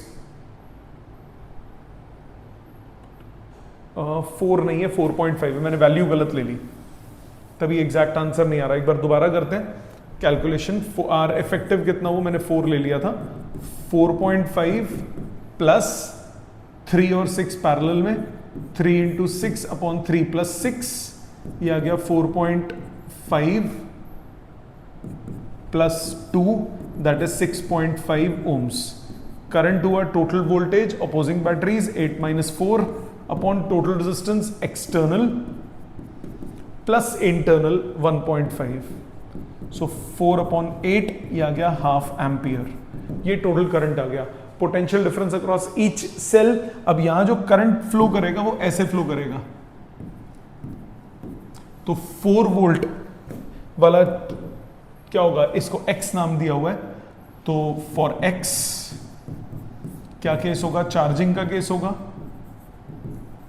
तो वोल्टेज अक्रॉस X क्या हो गया, E + I × R, तो E कितना है 4 प्लस I की वैल्यू ½ R की वैल्यू 0.5, आंसर आ गया 4.25 वोल्ट। और जो Y है वो क्या हो रहा है, डिस्चार्ज हो रहा है। फॉर Y डिस्चार्जिंग है, तो वोल्टेज अक्रॉस Y हो गया E - I × R across Y, so E कितना है उसका 8, I की वैल्यू ½ और R की वैल्यू 1, सो 8 - 0.5 कितना हुआ, 7.5 volt.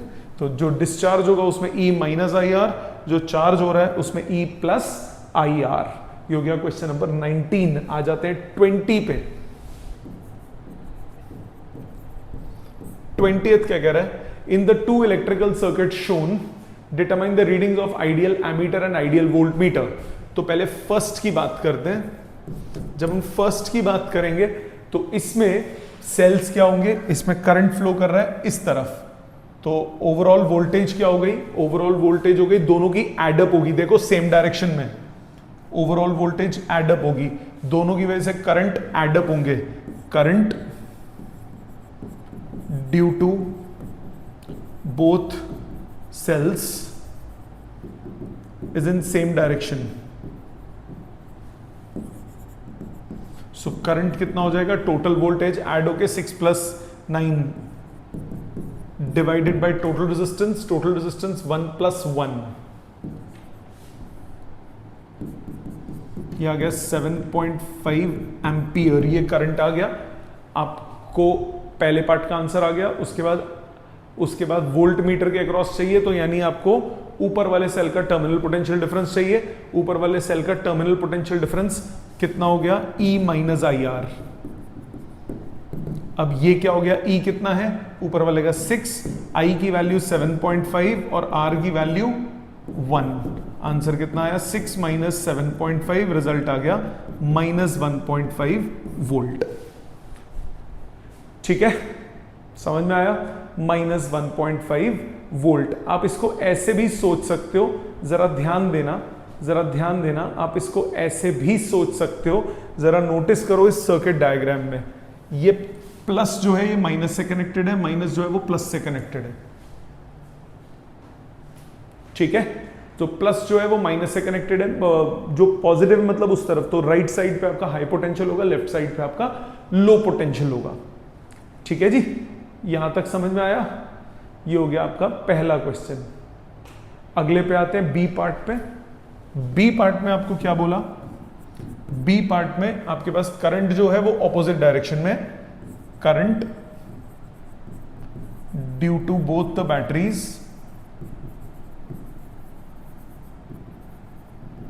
Is in opposite direction. Opposite direction में है तो करंट कितना हुआ, total voltage upon total resistance 2, that is 3/2, that is 1.5 ampere. अब टर्मिनल पोटेंशियल डिफरेंस, जो ऊपर वाला सेल है वो चार्ज होगा, वो गया E + I × R, ये आ गया +7.5 volt. Got it, easy question. जिसमें चार्जिंग हो रही है उसमें E + IR, जिसमें डिस्चार्जिंग हो रही है उसमें E - IR। आ जाते हैं क्वेश्चन नंबर 21 पे। क्या कह रहा है क्वेश्चन नंबर 21, कह रहे 2 batteries of EMF 4 volt and 8 volt and internal resistance 1 and 2 are connected in the circuit with the resistance of 9 ohm as shown. Current and potential difference between points P and Q निकालते हैं। Circuit दोबारा बनाते हैं। Circuit हमारे पास है 4 ओम, इसके साथ है 4 वोल्ट, सॉरी 1 ओम, इसके साथ है 4 वोल्ट, फिर है आपके पास 8 वोल्ट्स, फिर है आपके पास 2 ओम्स और आपके पास है 9 ओम्स।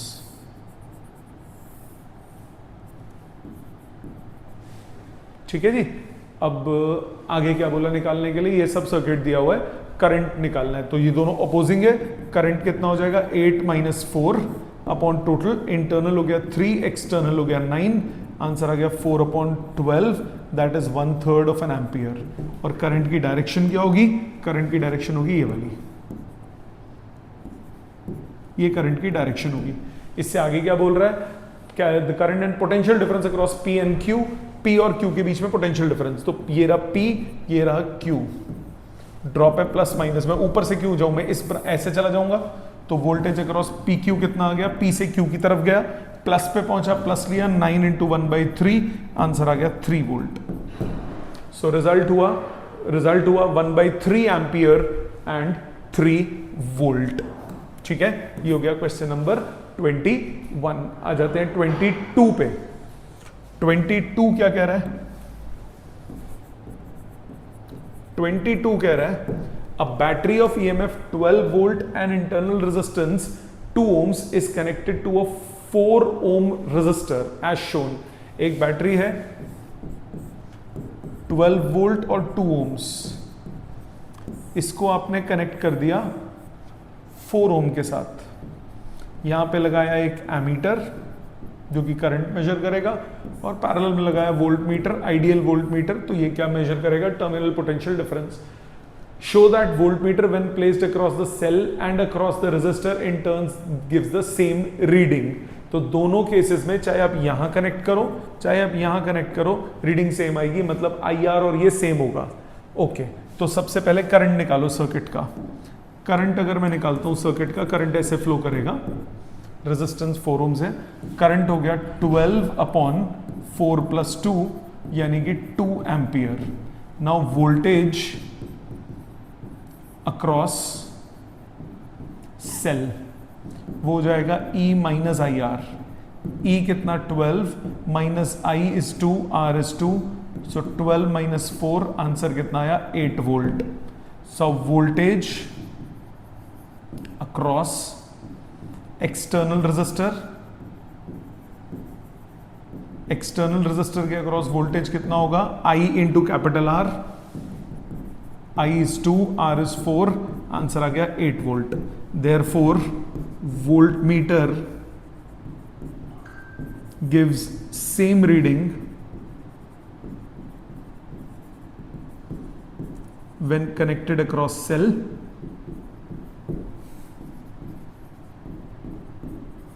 और एक्सटर्नल रेजिस्टर, दोनों के अक्रॉस जो होगा वो सेम रीडिंग देगा। यहां तक बात क्लियर, पहला पार्ट हो गया। Second part, to record the voltage and current in the circuit, why is voltmeter placed in parallel and ammeter in series? Now voltmeter is connected in parallel, meter is connected in parallel because in parallel voltage is same,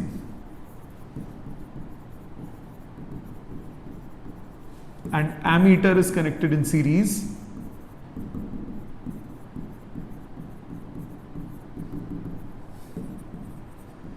because in series current remains same।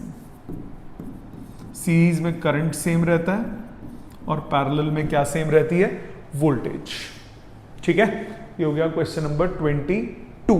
आ जाते हैं 23 पे। 23, find magnitude of current supplied by the battery. पहले वो करते हैं। आपके पास ये battery है 36 वोल्ट की और रेजिस्टेंसेस कनेक्टेड है,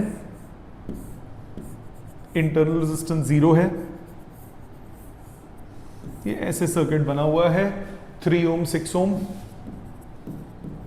और नीचे 6 ओम 3 ओम्स।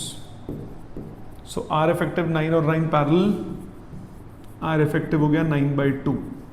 सो करंट कितना हो गया 36/9/2 यानी 8 एम्पियर। 8 एम्पियर करंट निकलेगा। Also find the potential difference between points A and B. A और बी के बीच में पोटेंशियल डिफरेंस चाहिए। अब करंट हम जो निकाल चुके हैं उसको प्लॉटिंग करते हैं। यहां से करंट निकला 8 एम्पियर, 8 एम्पियर इधर पहुंचा, 8 एम्पियर यहां पहुंचा, 2 पार्ट्स में डिवाइड होगा। इक्वल ब्रांच में रेजिस्टेंस है, ऊपर चला गया 4 एम्पियर, नीचे चला गया 4 एम्पियर। ड्रॉप बना plus minus plus minus plus minus plus minus. अब पोटेंशियल डिफरेंस ए से बी के बीच में निकालना है, तो ए से बी तक जाओ, प्लस पे पहुंचो तो पहले प्लस लो, माइनस पे पहुंचो तो माइनस। तो ए से बी की तरफ गए, पहले पहुंचे माइनस पे, -3 × 4, फिर पहुंचे प्लस पे, +4 × 6, आंसर कितना आया -12 + 24, आंसर आ गया 12 वोल्ट। तो ए और बी के बीच में पोटेंशियल डिफरेंस कितना आया 12 वोल्ट। ठीक है जी, आ जाते हैं क्वेश्चन नंबर 24 पे। ये अभी मैंने कॉन्सेप्ट एक्सप्लेन किया था, कॉन्सेप्चुअल्स में बिल्कुल वही चीज है। 4 cells of identical EMF E, internal resistance R are connected in series to a variable resistor. Following graph shows the variation of terminal voltage of the combination to the this. So ये आपके पास terminal potential difference है, ये आपके पास current है, ये आपके पास graph है। यहां पे आपको दिया 5.6 वोल्ट और ये है जी 2 एम्पियर। तो सबसे पहले V = -IR + E।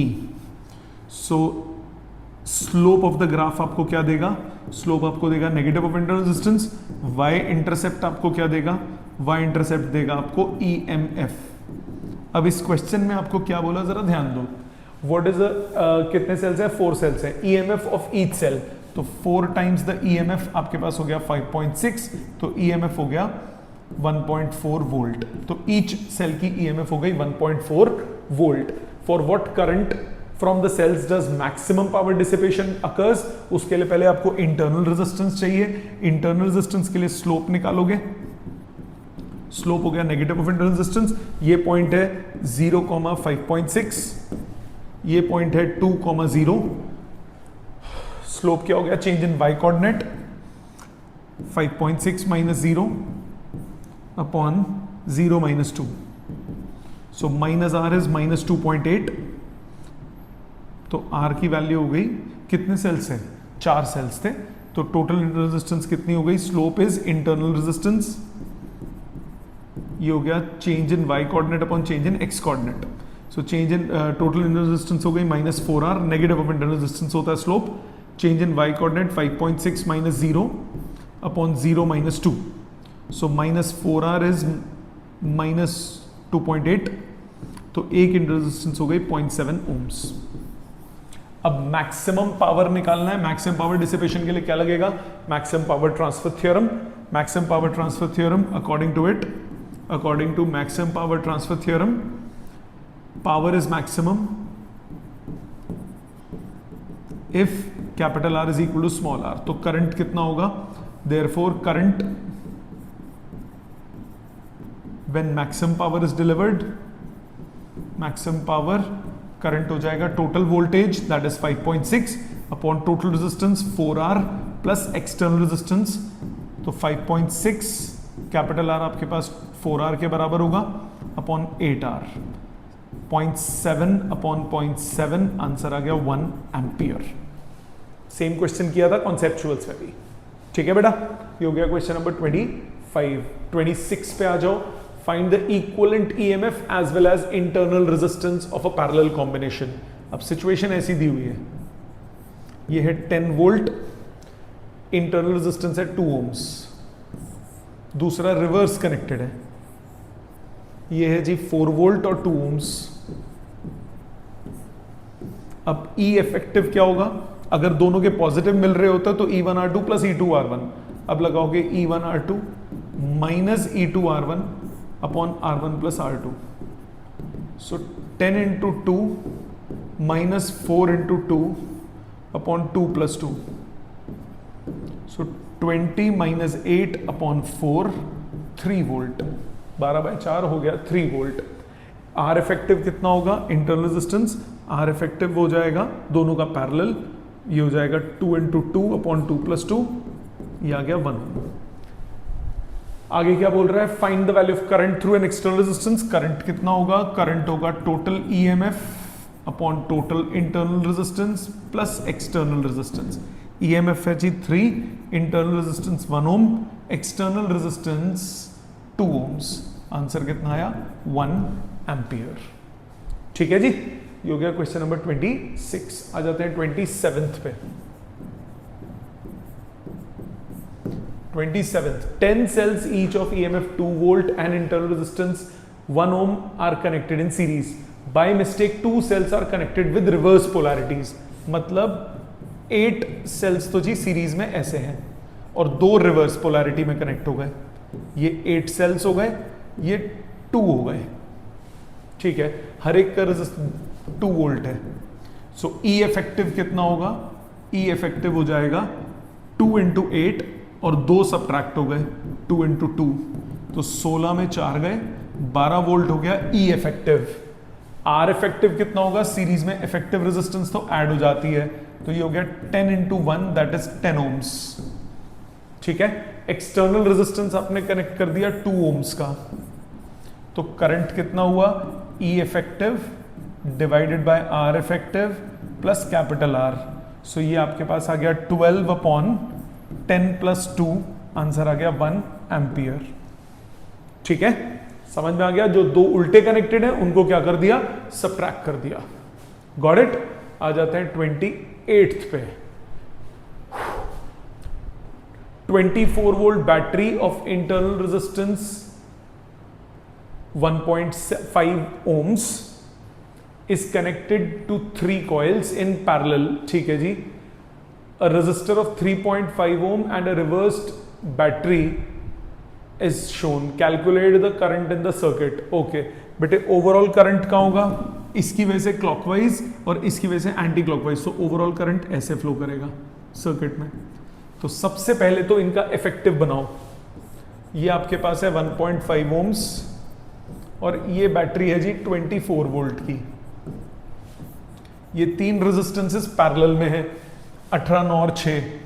सो इनका पैरेलल में कितना हो जाएगा, 1/RP, 1 रेजिस्टेंस इन पैरेलल, ये हो जाएगा 1/18 plus 1/9 plus 1/6, 18 LCM, 1 plus 2 plus 3। So parallel में ये हो गया 3, 4, 5, 6, 3 ओम्स। सो ये हो गया जी 3 ओम्स। इसके अलावा यहां पे है 3.5 ओम्स, उसके अलावा है 12 वोल्ट, उसके अलावा है 3 ओम्स, और ये ऐसे जुड़ गया। अब आपको क्या बोला, आपको करंट निकालना है। मैंने बैटरी ऊपर वाली रिवर्स बना दी है, नीचे वाली ठीक बनाई है। सो ये ऊपर वाली ऐसी है बैटरी, 24 वोल्ट। अब जो सर्किट में करंट होगा वो इस तरफ होगा। करंट होगा कितना, total voltage 24 minus 12 upon total resistance external 3 plus 3 plus 3.5 plus 1.5, 3 plus 3 plus 3.5 plus 1.5, internal external जोड़ दी, 12/3, 3, 6, 3, 9, 10, 11, 12/11 एम्पियर। ये करंट हो गया। क्या ये बात क्लियर है? 12/11 ampere first part. Current in 18 ohm coil. अब 18 ओम कॉइल पे देखो क्या हुआ, ये तीन पैरेलल में थे, 18 ओम, 9 ओम और 6 ओम। टोटल करंट जो इनको मिल रहा है वो मिल रहा है 12/11 एम्पियर।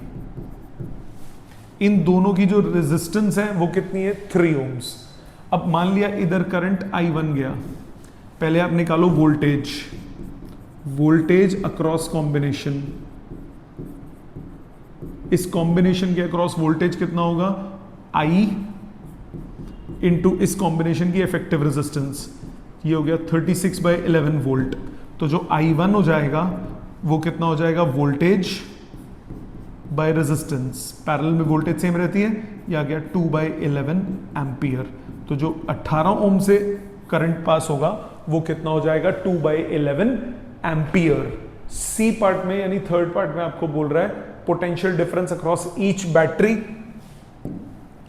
थर्ड पार्ट में potential difference across each battery, first battery के अक्रॉस पोटेंशियल डिफरेंस V1, ये V1 ये बोला है, V1 क्या हो जाएगा, ये क्या हो रहा है, चार्ज हो रहा है, करंट ऐसे पास कर रहा है, तो इसमें हो जाएगा E that is 12 plus I कितना है 12/11 इंटू इसकी इंटरनल रेजिस्टेंस 3। सो ये हो गया 12 कॉमन, 1 प्लस 3/11, 14/11, 14 इंटू 12, 14 इंटू 10, 140, 140 और 28, 168/11 वोल्ट। ये हो जाएगा फर्स्ट वाले का। सेकंड वाले डिस्चार्ज हो रहा है E माइनस I इंटू इसकी इंटरनल रेजिस्टेंस है 1.5 यानी 3/2, 12 कॉमन, 2 माइनस, कट रहा था काट दो पहले, ये हो गया 6, सो 6 common, 6 common, 6 3 is 18, 6 common, 4 minus 3/11, 44 minus 3 41, 6 into 41/11, 246/11 volt. ये हो गई सेकेंड वाले का टर्मिनल पोटेंशियल डिफरेंस। ठीक है, तो जो डिस्चार्ज हो रहा है उसमें क्या लगाएंगे, E माइनस IR, जो चार्ज हो रहा है उसमें क्या लगाओगे, E प्लस IR। आ जाते हैं 29th पे, बिल्कुल सिमिलर क्वेश्चन है। 29th में a 20 volt battery of internal resistance 1 ohm is connected to 3 coils in parallel. A resistor of 5 ohm and a reverse battery is connected. Find the total current. Total current हो जाएगा, अब ये 12, 6 और 4 ये तीन parallel में, तो इनका पैरेलल में कितना हो जाएगा, 1/RP is 1/12 plus 1/6 plus 1/4, 12 LCM, 1 plus 2 plus 3, तो ये RP आ गया 2 ohms। ठीक है, अब करंट कितना हो जाएगा, टोटल करंट हो जाएगा, total voltage 20 - 8 upon total resistance. Total resistance हो गई ये 2 ohm एक्सटर्नल, 5 ohm एक्सटर्नल और 2 ohm और 1 ohm इंटरनल। सो 12/5, 6, 7, 8, 9, 10, 1/2, ये आ गया 1.2 एम्पियर। टोटल करंट आ गया 1.2। Current through resistor of 12 ohms, 12 ohm resistor में से कितना करंट पास होगा, तो अगेन वही 1.2 एम्पियर आया, तीनों पैरेलल में पास हुआ। नंबर्स डिफरेंट है, क्वेश्चन पूरा सेम है। 12 ohm, 6 ohm, 4 ohm। अब potential difference voltage across combination कितना हुआ, I इंटू R, 2.4 वोल्ट। तो जो I1 होगा वो कितना हो जाएगा, 2.4 डिवाइडेड बाई 12, ये आ गया 0.2 एम्पियर। तो सेकंड पार्ट का आंसर कितना हुआ, 0.2 एम्पियर। थर्ड में बोल रहा है potential difference across each, third part में पोटेंशियल डिफरेंस अक्रॉस ईच, तो जो ऊपर वाला है उसके अक्रॉस वोल्टेज हो गई E माइनस I की वैल्यू 1.2 इंटू R1, तो ये आ गया 18.8 वोल्ट। और जो नीचे वाला है इसको V2 बोल दिया, इसको V1 बोल दिया। जो नीचे वाला है इस पे लगेगा E plus I into R। So 8 plus 2.4, 10.4 volt. Got it. जो डिस्चार्ज हो रहा है उस पे E माइनस IR, जो चार्ज हो रहा है उस पे E प्लस IR। आ जाते हैं 30th पे। 30th कह रहा है two identical sales having EMF 1.5 volt are connected in parallel. दो आइडेंटिकल सेल्स हैं, 1.5 वोल्ट, कुछ इंटरनल रेजिस्टेंस होगी, आर कनेक्टेड इन पैरेलल।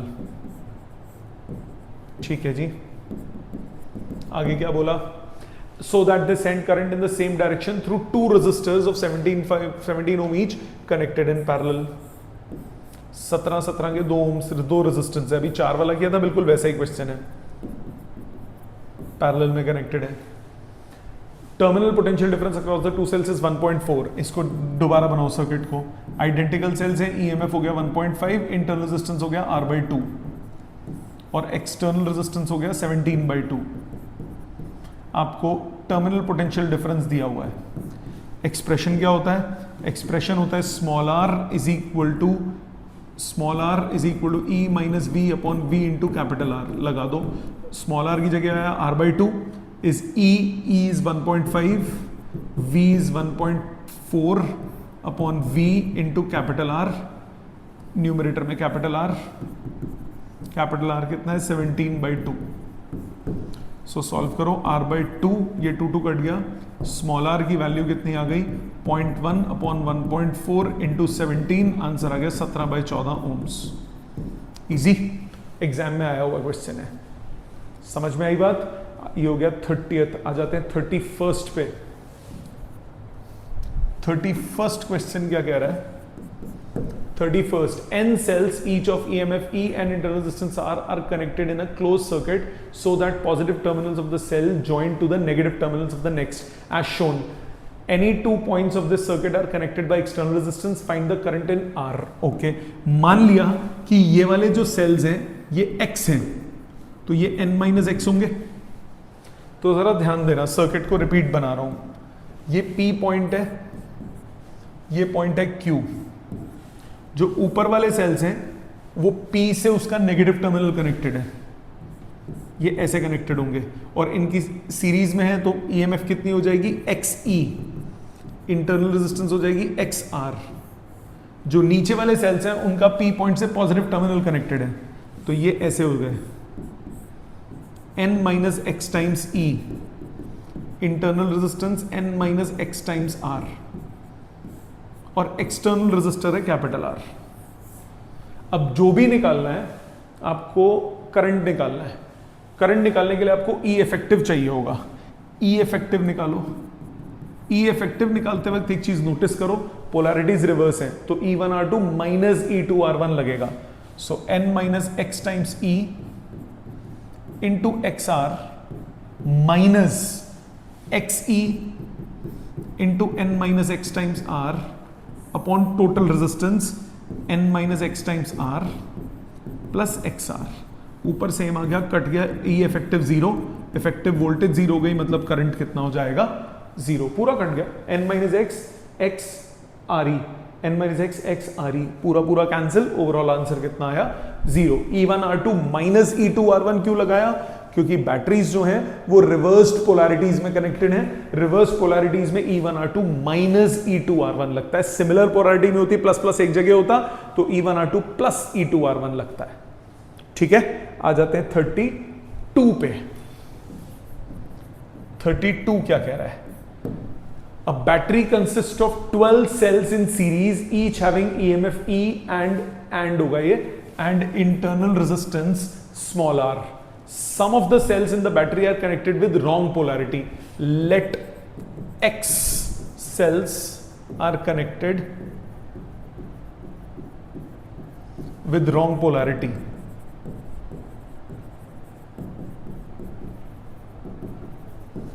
तो यानी ये सेल्स ऐसे हो गए,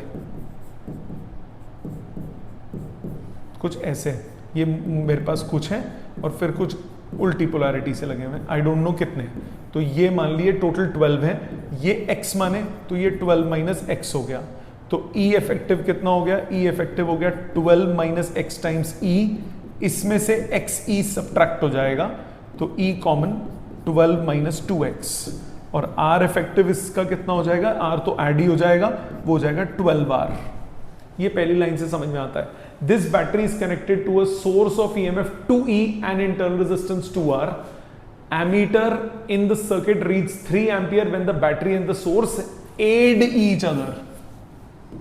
So battery and source aid each other when battery and source aid each other. aid each other मतलब सपोर्टिव होंगे। जब दोनों सपोर्टिव करेंगे सो करंट कितना हो जाएगा? Total voltage that is E times 12 minus 2x plus 2E, ये टोटल वोल्टेज हो गया। एड ईच अदर मतलब दोनों सपोर्ट करेंगे एक दूसरे को, divided by resistance 12R plus 2R, 2E और 2R था ना उसका, 2E और 2R था, तो 2R plus 12R plus 2R। ठीक है, ये कितना दिया हुआ है? 3 एम्पियर, ये दिया हुआ है 3 एम्पियर। ठीक, यहां तक समझ में आया? ये हो गया 3 एम्पियर। सिंप्लीफाई करो, E common 12 plus 2 14 minus 2x upon 14R is equal to 3, रख लो संभाल के। इसके बाद and when they oppose each other तो करंट है 2 ampere. When battery and source oppose each other तो करंट कितना होगा? Total voltage 12 minus 2x times E, इसमें से 2E माइनस हो जाएगा अपॉन 12R प्लस 2R, ये कितना है?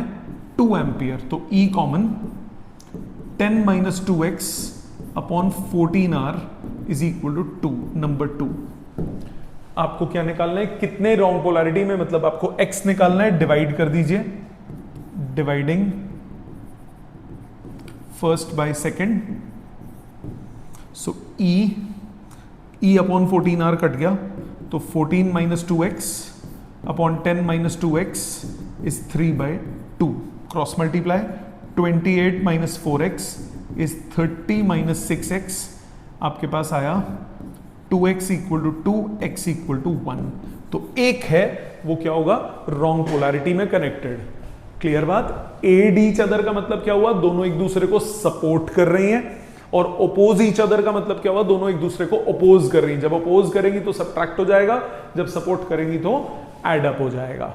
ठीक है, ये हो गया क्वेश्चन नंबर 32। आ जाते हैं 33 पे। 33 क्या कह रहा है?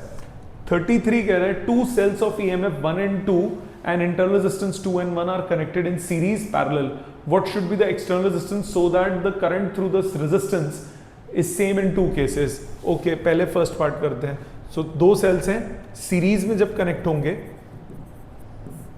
तो हो जाएगा, करंट हो जाएगा 3/3 प्लस कैपिटल आर। जब पैरेलल में कनेक्ट होंगे तो ई इफेक्टिव निकालना पड़ेगा। ई इफेक्टिव हो गया E1R2 1 into 1 plus E2R1 2 into 2 upon 1 plus 2, ये आ गया 5/3। आर इफेक्टिव कितना हो जाएगा, 2 और 1 पैरेलल में 2/3। अब करंट हो जाएगा 5/3 upon 2/3 plus small r. Current is same in both cases, current is same, so 3/3 plus r is 5/3 upon 2/3 plus r, so 3/3 plus r is 5/2 plus 3r, cross multiply 6 plus 9r is 15 plus 5r, ये आ गया 4r is equal to 9, r आ गया 2.25 ohms।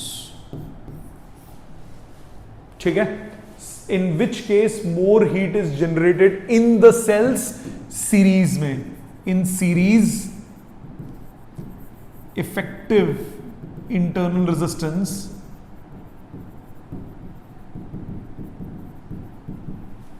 Is more. बाकी आप mathematically कर लो, कोई दिक्कत नहीं है। पहले सीरीज वाले केस में हीट विद इन सेल, ये हो जाएगा I² into R effective in series. इसी तरह से in parallel heat with in cell,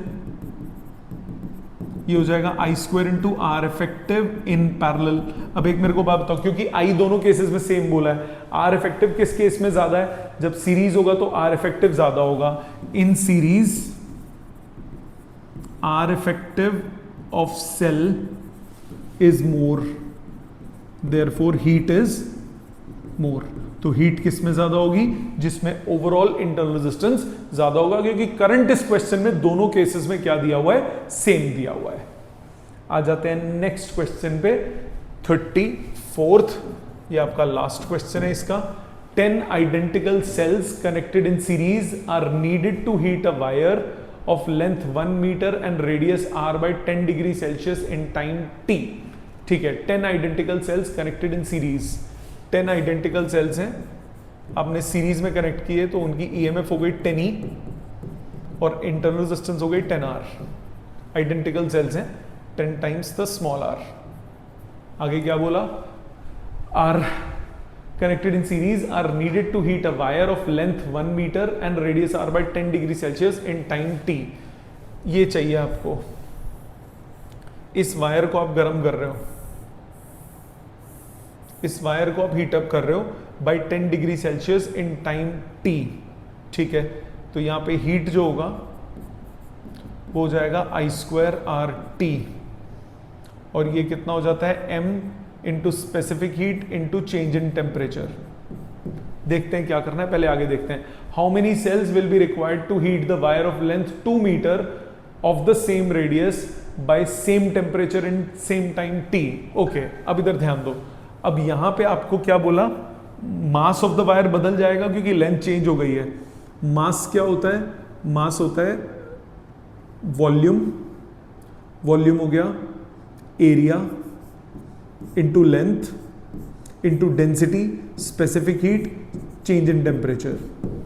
इधर I², रेजिस्टेंस कितना, रेजिस्टेंस कितना होगा, रेजिस्टेंस होगा रो,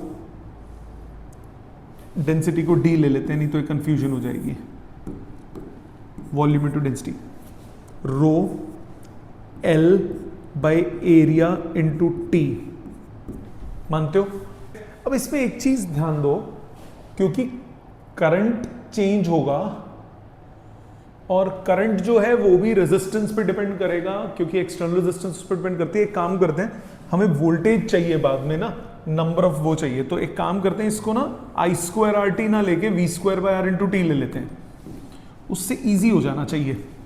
आई में क्योंकि वोल्टेज को फिर इफेक्ट को लाऊंगा तो इट्स बेटर कि स्टार्टिंग से ही लेके चलूं। तो ये हो गया v स्क्वायर मतलब 10e का स्क्वायर, 10e का स्क्वायर बाय r, r मतलब 10r, sorry v square by r, r मतलब कितना हुआ टोटल रेजिस्टेंस कितना हो गया एक्सटर्नल प्लस इंटरनल। इंटरनल आपको क्वेश्चन में नहीं दी है, इंटरनल आपको क्वेश्चन में नहीं दी है, तो इस वायर का रेजिस्टेंस ले लो v square by r into T, ये हो गया। क्योंकि इंटरनल रेजिस्टेंस अगर बोली होती तो लेते, हमें नहीं बोला, इसका मतलब हमारे पास ये इंटरनल रेजिस्टेंस नहीं होगी। अगर इंटरनल रेजिस्टेंस नहीं होगी तो ये क्वेश्चन और सिंपल बन गया, क्योंकि ये वोल्टेज सीधी सीधी इसके अक्रॉस आ गई। तो v square by r into T, नहीं तो पहले करंट निकालना पड़ता, ठीक है, या फिर यहां पे इंटरनल रेजिस्टेंस का इफेक्ट देखते हैं, पर वो नहीं दिया हुआ तो उसको छोड़ देंगे। ये हो गई फर्स्ट इक्वेशन। तो मेरे पास फर्स्ट इक्वेशन क्या है, इसको थोड़ा साफ साफ लिख लेते हैं, या छोड़ो इसको लिख लेते हैं। ये हो गया 100 e square by r into T is equal to ALDC delta T, area into length into density into specific heat into delta T. यहां तक बात क्लियर है, ठीक है। सेकंड केस में रेजिस्टेंस ऑफ वायर चेंज हो गई। एक काम करो, इस रेजिस्टेंस को भी राइट साइड ले जाओ। ये हो गया 100 e square into T is equal to rho L by A into ALDC delta T. Area से एरिया कट गया, rho L square DC delta T. ये आपके पास आया 100 e स्क्वायर इंटू टी, रख लो संभाल के। अब अगर इसकी जगह n सेल्स लगे हों, आपको कितने चाहिए, लेंथ डबल चाहिए। अब आपके पास सिचुएशन बन गई NE, जो वायर है उसकी लेंथ हो गई डबल, वायर की लेंथ हो गई 2L। तो सब कुछ सेम रहेगा, एक्सप्रेशन बिल्कुल सेम रहेगा, लेंथ की जगह कितना आ जाएगा 2L आ जाएगा। तो n स्क्वायर e स्क्वायर, ये NE का स्क्वायर था, n स्क्वायर e स्क्वायर, टाइम अभी भी उसने सेम बोला, is equal to rho L की जगह आया 2L, 2L का square DC, density same, temperature change आपको सेम चाहिए। सो ये आप कह दो ई स्क्वायर प्रोपोर्शनल, ये हो गया,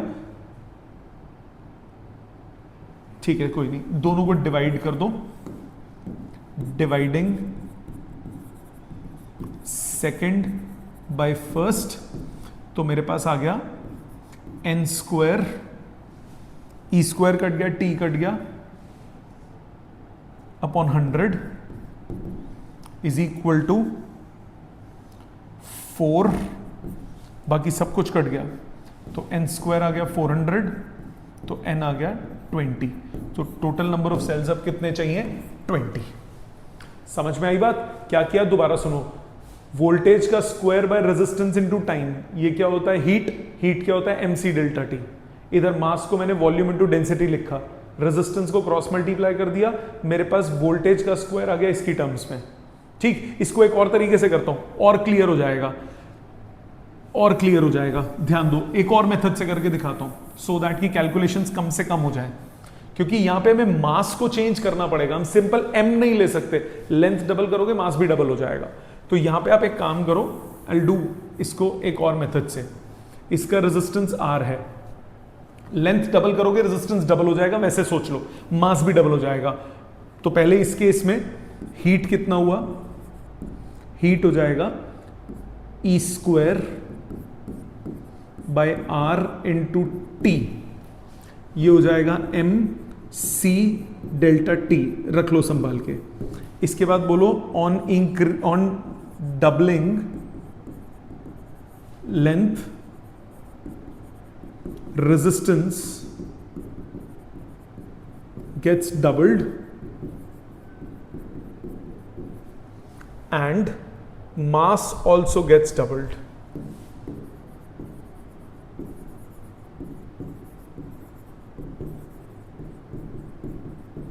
तो आप बोलोगे now let number of cells,